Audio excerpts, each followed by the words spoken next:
Je voudrais aborder la question de l'étoile des mages.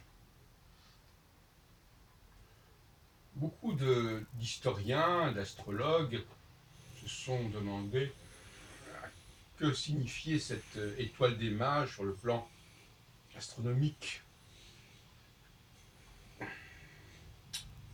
Je pense que mes récents travaux permettent d'éclairer un peu plus cette question qui avait beaucoup intéressé notamment un Kepler. Et Kepler associé, je crois, si je m'en souviens bien, l'étoile des mages à une des conjonctions Jupiter-Saturne, peut-être en poisson, je ne sais plus. En fait, on aborde ces questions avec les outils intellectuels dont on dispose. Il faudrait le voir. Alors, premièrement, euh, je pense que l'étoile des mages correspondrait plutôt à une notion récurrente, celle de la conjonction de Saturne avec une des 4 étoiles fixes royales. Ça se produit tous les 7 ans. Et cette conjonction est, est une sorte de processus nocturne en réalité qui s'apparente à la nouvelle lune. C'est le moment où la domination des Elohim, comme je les appelle, est en échec en quelque sorte, puisque cette domination correspondrait à ce que j'appelle le triangle sidéral, c'est-à-dire le moment où Saturne est loin des conjonctions, justement. Il est à mi-chemin entre deux conjonctions, enfin entre deux étoiles fixes royales, donc il n'est pas du tout en conjonction. Mais à un moment donné, au bout de 3 ans et demi de cet état médian, il va être bel et bien en conjonction, et ça va libérer des possibilités.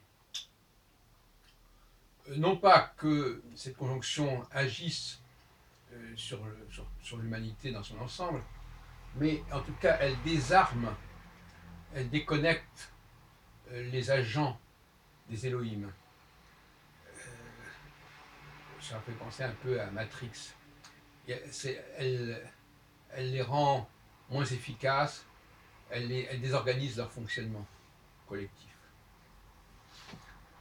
Et le Messie, Mashiach, c'est celui qui correspond à cette conjonction. Et on comprend rétrospectivement les mesures qui sont signalées dans l'évangile, dans les évangiles en général, mais notamment l'arrivée des trois mages, qui d'ailleurs provoque des catastrophes, puisque eux-mêmes ils arrivent en Palestine en disant nous avons vu une étoile en réalité ça serait une sorte de combinatoire planète-étoile, parce que de toute façon, il faut bien qu'il y ait une combinatoire pour qu'il y ait signal. Une étoile toute seule, ça ne veut rien dire, il faut bien qu'elle soit quelque part par rapport à autre chose. Et cette étoile que nous avons vue annonce la naissance, en tout cas l'émergence, d'un Messie chez les Juifs. Ce qui conduit d'ailleurs Hérode à prendre des mesures pour empêcher le phénomène.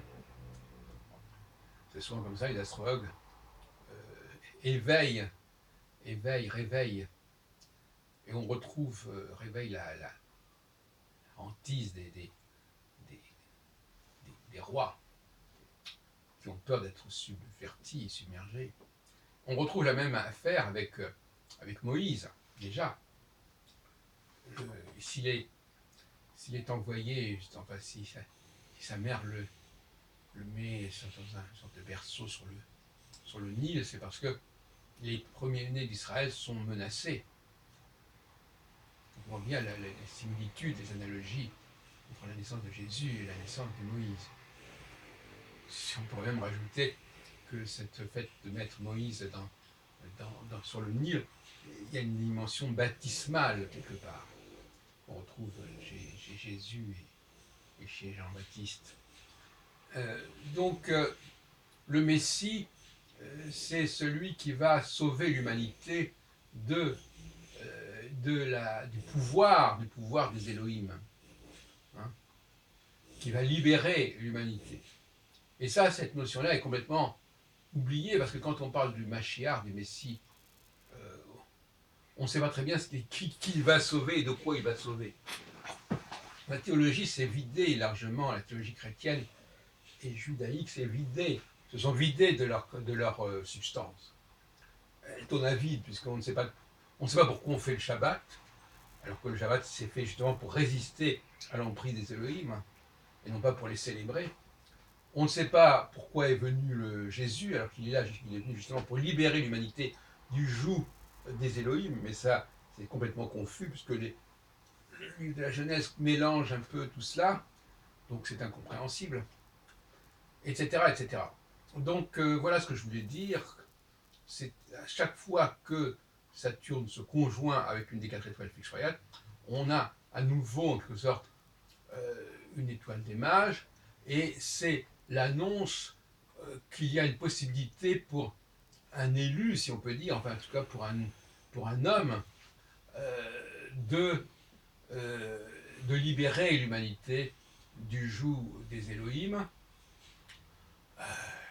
Et finalement, ce n'est pas un phénomène si rare que cela. Toute forme de créativité, toute forme de création, toute forme de transformation des données, toute forme de mise en question des routines est une forme de libération par rapport à la technologie ou la biotechnologie des Elohim. La modernité, c'est une condition récurrente et nécessaire de la vitalité humaine contre le pouvoir des Elohim, qui est un pouvoir routinier, répétitif et collectif. Alors que le Mashiach, c'est au contraire la victoire de l'individu sur le collectif.